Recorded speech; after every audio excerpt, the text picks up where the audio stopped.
যে আপনারা জানেন যে কিছুক্ষণ আগে হিন্দু বৌদ্ধ খ্রিস্টান ঐক্য পরিষদের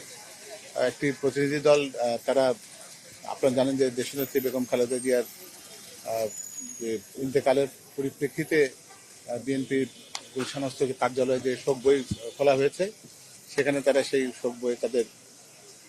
অভিব্যক্তি প্রকাশ করা এবং স্বাক্ষর করতে এসেছিলেন এবং একই সাথে তাদের ভারপ্রাপ্ত চেয়ারম্যান মহোদয়ের সাথে তাদের কথা বলার সুযোগ হয়েছিল। সেখানে আর এর সাথে এর আগেও টেলিভিশন ওনার্স অ্যাসোসিয়েশন যেটা তাদেরও প্রতিনিধিবৃন্দ তারা এসেছিল এবং তারা একই সাথে শোক বইতে তাদের অভিমত এবং তাদের শোক প্রকাশ করেছেন এবং স্বাক্ষর করেছেন।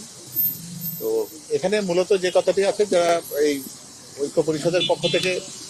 দেশনেত্রী বেগম খালেদা জিয়া যেভাবে বাংলাদেশের জাতীয়তাবাদের প্রতি তার যে একনিষ্ঠ অবস্থান ছিল সেটা যেমন তিনি ব্যক্ত করেছেন এবং এখানে ধর্মীয় সংখ্যা লঘু বলতে তারা যেটা বুঝিয়েছেন তাদের প্রতি সুবিচার এবং তাদেরকে সত্যিকার অর্থে বাংলাদেশের নাগরিক হিসেবে যে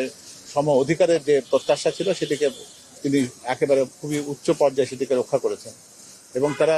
আমাদের ভারপ্রাপ্ত চেয়ারম্যান জনাব তারেক রহমানের কাছ থেকে সেটি ধারাবাহিকতা প্রত্যাশা করেছেন। হ্যাঁ, ওনার সাথে কথা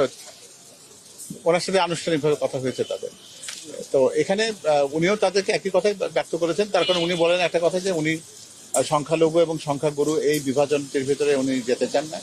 উনি বাংলাদেশের সকল নাগরিক